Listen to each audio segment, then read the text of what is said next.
So, Hot Wheels for Commodore 64. This is the factory area. Yeah, you can choose a car. That's the little error message from the emulator. So this is the factory. Here you choose your front end parts. You choose your back end, your passenger section. You can scroll through. You can see here your little cursor's a steering wheel. It's pretty awesome. They actually, for a C64 game, I mean, really, I thought the detailing on the cars was actually pretty cool. You know, I mean, you saw the Ghostbusters car in the Ghostbusters C64 game, Not So Hot. So this was actually pretty exciting. The drag and drop thing was also pretty cool. Hot Wheels actually had some pretty cool, features for its time. Once you were done putting the front on, you advanced it through to the middle part, passenger section. Of course, I had to choose a convertible. I mean, come on, really. And you kept doing that. So you passed it along through again, and everything on the right tells you some stats about the car based on what you choose. So you can see it's like fluctuating there, and I chose the pretty back end, and you're all probably gonna make jokes about that. So the paint shop. Now it's too bad you can only choose one color of paint, but you basically choose your color of paint, you paint your car, and you gotta spray liberally, don't be shy, spray that paint on there. I like to use it all just because, why not?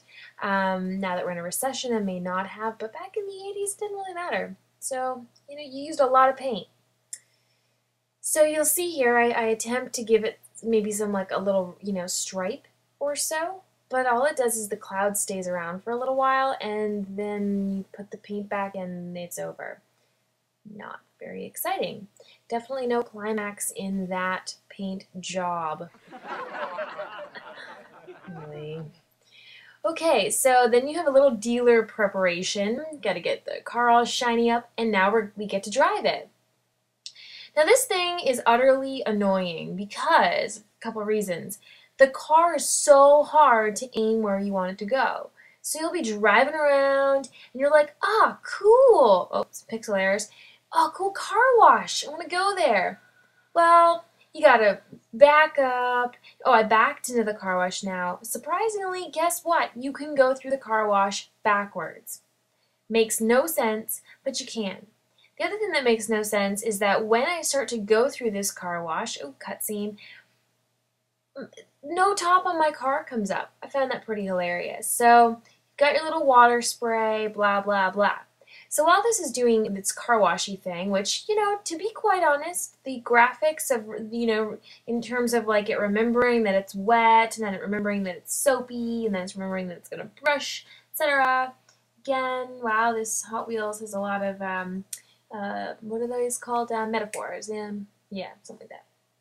Anyway, so this game, the one thing I hate about it is that there's not a whole lot going on outside of the create your car. The create your car is the coolest part.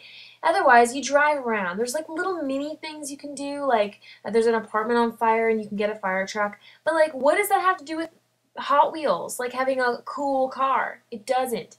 You drive on the freeway for about 30, not even, 8.2 seconds, and then it cutscenes you back into a different part of town. So, I mean, yes, it was cool, and, little glimmers on the car. And, my sister and I spent a lot of time just going in and customizing cars and then driving them around mad. But, all in all, I found that the actual excitement factor of the game was lacking. So, but I mean, if you liked it and you enjoy it, and there was a lot of stuff that you did inside of Hot Wheels, please feel free, leave comments below.